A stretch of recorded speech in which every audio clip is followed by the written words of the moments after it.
Monsieur Vignon, bonjour. Bonjour. Bienvenue à Belfort. Merci. Ma première question justement se porte sur votre venue principale dans notre région. Pour quelle raison venez nous voir? Eh bien, tout d'abord parce que j'étais pas venu dans cette concession depuis fort longtemps, comme on se le disait tout à l'heure. Et puis aujourd'hui, on a la chance de recevoir Isabelle Galmiche, qui est la copilote célèbre de Sébastien Loeb, puisque avec lui, elle a gagné le rallye, on peut dire le mythique rallye même de Monte-Carlo au mois de janvier. Alors ça, c'est une bonne nouvelle pour nous. Beaucoup d'entre nous, on apprend également qu'elle était voisine de la concession. Alors, est-ce que vous avez... Elle est voisine, elle est professeure de mathématiques en plus. En plus, alors, elle a peut-être des élèves dans le coin. Les élèves, ils doivent être super fiers. Ça, c'est clair. Ça, je pense qu'effectivement, ça doit être quand même une belle motivation.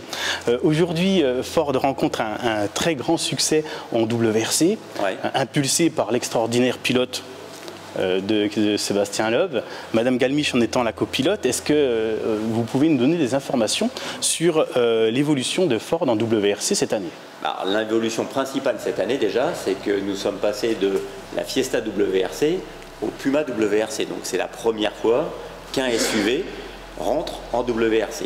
L'autre nouveauté cette année, et ça c'est vrai pour toute la catégorie WRC, c'est que les voitures sont devenues des voitures hybrides. Donc c'est non seulement un Puma, mais c'est un Puma hybride WRC. Donc ça fait deux nouveautés en une année, ce qui veut dire que les voitures ont plus de couple, elles ont plus de puissance. Quand j'ai eu la chance de parler avec Sébastien Loeb au rallye de Monte-Carlo, il me disait qu'on n'est pas loin en termes de puissance de la puissance des groupes B de l'époque, autrefois. Alors ça c'est pour les plus vieux d'entre nous, je parle des années 2000 encore. Des véhicules qui étaient interdits. Interdits justement parce qu'elles étaient trop rapides, et il me disait qu'avec les progrès en termes de technologie, eh bien, une Puma WRC sur certaines spéciales du rallye était plus rapide, sur les mêmes spéciales, genre le Turini, c'est une spéciale mythique là aussi, était plus rapide que les groupes B de l'époque.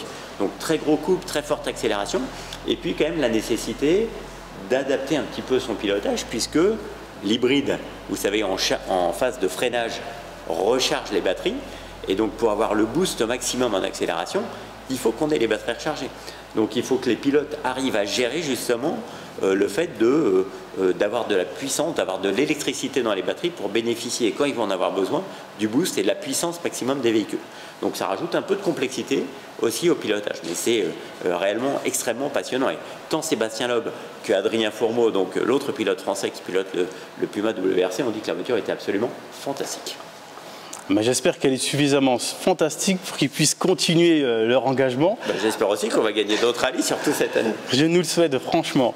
L'autre question que je voudrais vous poser, concernant un petit peu l'actualité que nous rencontrons en concession en tant que vendeur, actuellement les clients nous posent énormément de questions sur l'E85 et très franchement, conjointement à l'actualité où les prix n'ont fait que de s'envoler ces quelques mois, eh bien on a pu bénéficier effectivement cet atout au niveau de notre gamme Ford. Et actuellement, est-ce qu'il y a d'autres constructeurs que Ford? Est-ce que vous avez des informations s'il y en a d'autres qui s'en tiraient un petit peu par sentiment du fait de laisser Ford seul, de venir nous concurrencer sur ce terrain? Alors, le 85, c'est le choix stratégique de Ford en France. C'est un choix vers la transition vers le tout électrique, puisqu'en 2030, 100% de nos véhicules particuliers seront des véhicules électriques. Et alors pourquoi est-ce qu'on a fait ce choix-là? En fait, on a fait ce choix-là pour trois raisons. Tout d'abord, le 85, c'est le carburant du pouvoir d'achat.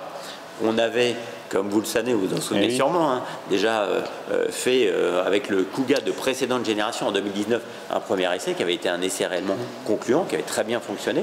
Et donc on s'était dit, quand on a arrêté le Kuga en 2019, qu'on allait lancer toute la gamme en E85. Et c'est ce qu'on a fait depuis l'été dernier, avec tout d'abord le Puma, la Fiesta, la Focus hybride, le Kuga évidemment, le full hybride et E85, et puis les deux véhicules utilitaires, la Fiesta Van et le Connect. Et puis le Puma maintenant dans l'intervalle est passé de Puma E85 à Puma hybride E85, donc encore plus vertueux. Donc le carburant du pouvoir d'achat. 2, c'est un carburant qui est également vertueux en termes d'écologie, puisque comme vous savez, le 85, l'éthanol, donc la partie alcool qui est dans le 85, est fait à partir de résidus alimentaires, entre autres de la mélasse de betterave, et donc ça émet du CO2, qui est ce qu'on appelle du CO2 biogénique, qui est réutilisé par les plantes dans le cadre de la photosynthèse. Donc c'est plus vertueux. Et la troisième raison, plus vertueux, donc ça dégage moins de CO2, et la troisième raison, c'est que c'est produit en France, l'éthanol. La France est le plus gros pays producteurs d'éthanol en Europe, 25% de la production européenne. Et ça amène un autre avantage qui est que du coup, comme on incorpore dans l'essence de l'éthanol, entre 60 et 85%, d'où E85, 85 pour 85%, et bien en fait ça évite de transporter autant de pétrole depuis par exemple les pays du Golfe, et donc ça évite la pollution qui vient des supertankers. Et du coup, en termes de réduction des émissions de gaz à effet de serre, on est à plus de 70%.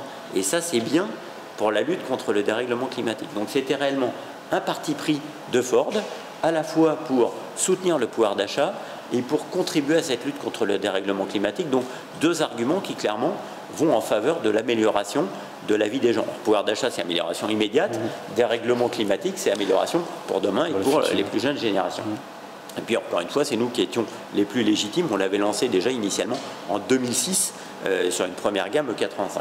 Alors à votre seconde question, est-ce qu'il y a d'autres constructeurs qui nous suivent sur le 85 ? Tout le monde le sait, il y a un constructeur de voitures premium, évidemment, Jaguar Land Rover, mais c'est tout. Je sais que, évidemment, les journalistes nous posent souvent cette question. Pourquoi est-ce qu'il n'y a pas d'autres constructeurs et pas de constructeurs français qui se lancent sur le 85 ? Écoutez, je crois que le mieux, ça serait de leur poser à eux la question. Je ne peux pas répondre à leur place. Oui, et puis de toute façon, ils aimeraient que ça ne fuite pas, donc quelque part c'est peut-être logique. Voilà, je ne suis pas sûr qu'ils nous donneraient la réponse, mais bon, honnêtement, je pense que c'est notre choix à nous, c'est notre stratégie, et il faut en profiter. Donc ceux qui veulent acheter des véhicules E85, des véhicules qui bénéficient de la garantie constructeur, ce qui n'est pas le cas lorsqu'on installe un boîtier, eh bien je n'ai qu'un mot à dire, venez chez Ford, et puis les vendeurs sauront vous proposer les bons véhicules. Non, c'est pas vrai ? Nous avons les arguments, effectivement. Alors, effectivement aussi, le WRC, concrètement, nous aide aussi un petit peu, puisque forcément, le Puma communique sur le côté hybride, pas sur le côté éthanol, mais sur le côté hybride.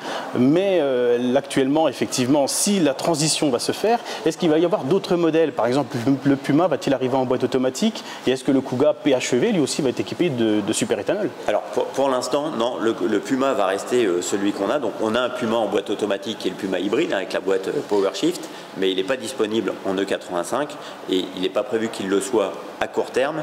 Et le Kuga, pour l'instant, clairement, on a ces deux solutions. Du Kuga plug-in hybride, le PHEV, donc hybride rechargeable, qui va correspondre à certains usages.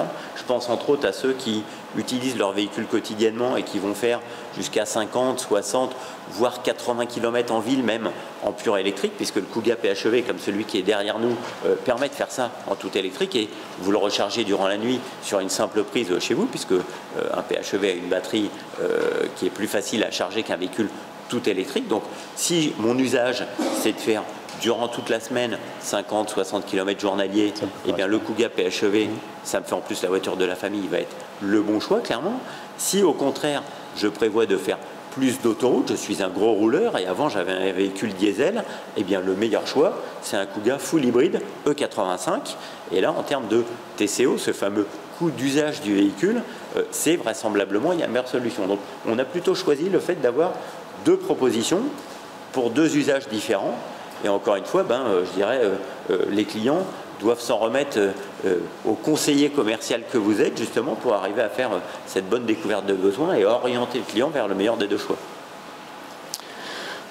Alors, on ne peut pas parler de Ford et de l'avenir de Ford, et vous l'avez un petit peu précisé tout à l'heure lors de ma précédente question, sans parler de l'avenir de l'électrique avec Ford. Est-ce que le Mach-E va rester tout seul encore pendant un certain temps, ou est-ce qu'il va avoir des petits frères, parce que notre clientèle nous le demande. Le Mach-E est un véhicule extraordinaire, mais pour toucher davantage de clients, est-ce qu'il va y avoir un véhicule électrique ou des modèles électriques à venir dans un avenir proche dans la gamme Ford? Alors ça, c'est un peu le scoop, même si on a déjà commencé à en parler il y a une semaine de cela. Donc effectivement, la Mustang Mach-E, qui est le premier véhicule 100% électrique construit par Ford, qui est un véhicule absolument iconique puisqu'il vient de la Mustang et on le voit dans les lignes. Alors, je crois qu'il y en a un. Non, il n'est plus là. Il y en avait un dans la concession. Nous venons de le sortir. Il a dû partir en essai sûrement. Donc un véhicule avec 600 km d'autonomie, donc vous voulez frapper fort d'entrée. Un véhicule qui, aujourd'hui aux États-Unis, dans les essais comparatifs, bat Tesla. Donc c'est ce que les Américains appellent le top choice. Donc, le premier choix, c'est aujourd'hui la Mustang Mach-E. Mieux que la Tesla en matière de véhicules électriques. Et donc, oui, évidemment, on a décidé de ne pas en rester là. Au niveau des véhicules particuliers, donc ceux pour les clients particuliers et les entreprises, donc les voitures traditionnelles, on va dire. Nous allons lancer pas moins de 3 autres véhicules électriques d'ici à 2024. Donc nous aurons en tout 4 véhicules particuliers électriques en 2024.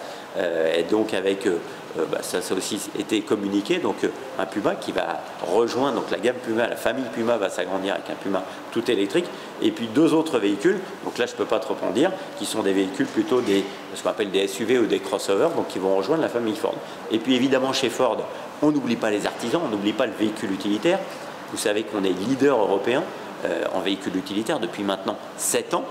En France, on est en progression constante en termes de part de marché, avec le succès sur le Custom, sur le Transit 2 tonnes, le Ranger évidemment qui est l'incontesté numéro 1 dans le marché des pick-up. Et donc là aussi on va avoir des véhicules électriques qui arrivent avec dès cette année le e-Transit. Donc le e-Transit c'est quoi?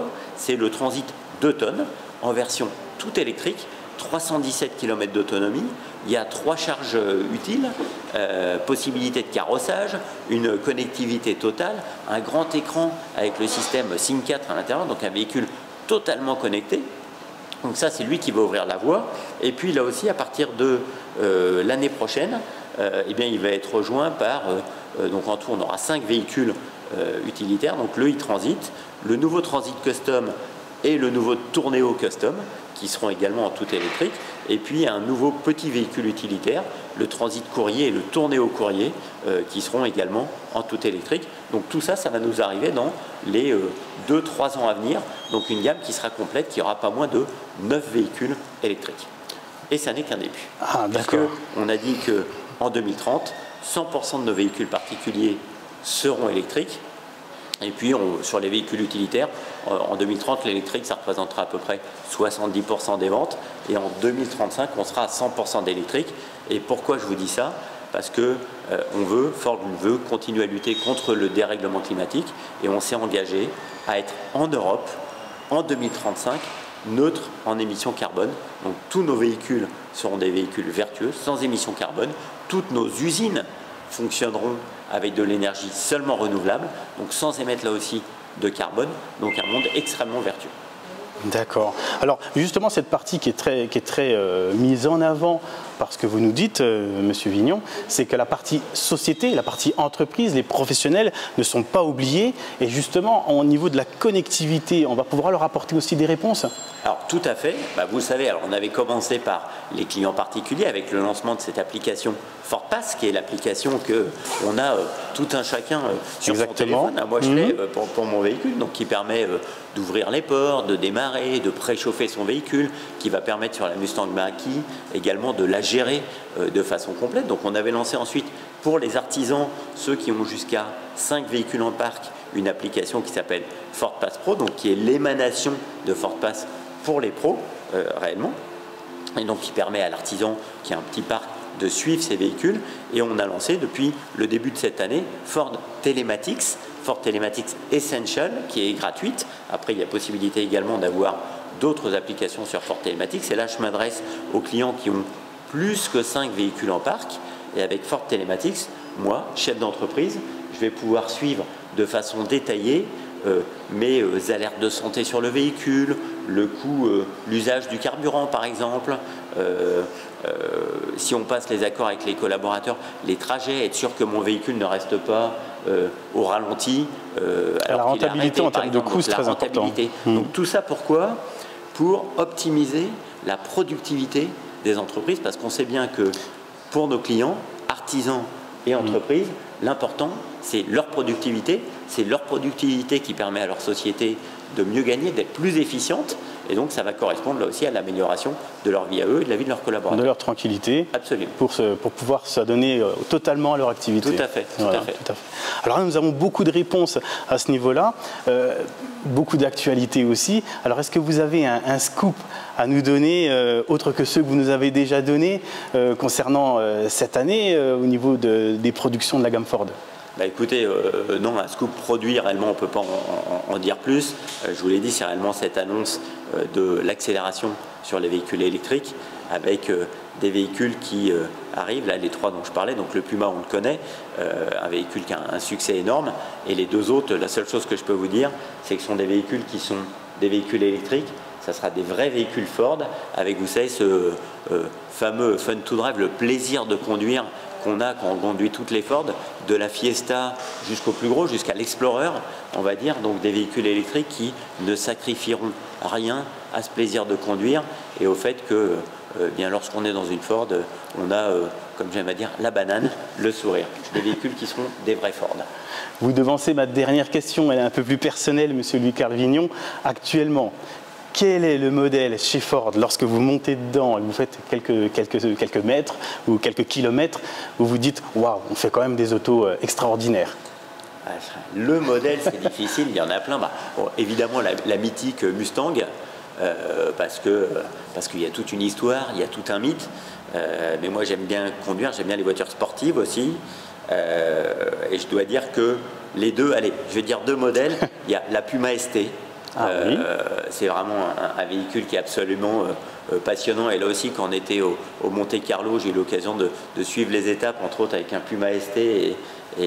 Bon, le Puma ST qu'on vend en concession. Le Puma ST que vous vendez, donc celui qu'on avait en couleur de lancement, vert mint, là, oui, magnifique. Avec ce beau vert. Donc ça, vraiment, c'est une de mes voitures préférées dans la gamme. Joueuse, plaisante à conduire, de l'espace avec un grand coffre grâce à la Megabox. Donc ça, clairement. Et puis, côté tout électrique, pour aller sur des véhicules extrêmement modernes, la Ford Mustang Mach-E GT, où là aussi, une accélération absolument extraordinaire, 0 à 100 en 3 secondes 7, ça a de l'autonomie, un toucher de route fabuleux, et puis, là encore, c'est une vraie sportive. Un châssis, pas que de l'accélération.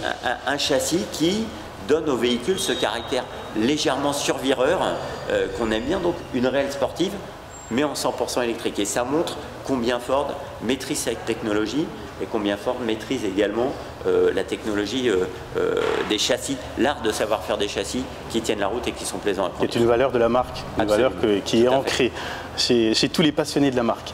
Monsieur Louis-Carl Vignon, je vous remercie, nous vous remercions pour nous avoir accordé un peu de votre temps pour cette interview pour notre chaîne Ellipse Auto. Et puis, je vous souhaite de passer un bon séjour, un séjour qui sera peut-être court, mais profitez-en. Et puis, vous venez quand vous voulez, vous êtes de toute façon ici chez vous. Merci, c'est très sympa. À bientôt. Passez une très bonne journée. Merci. Au revoir.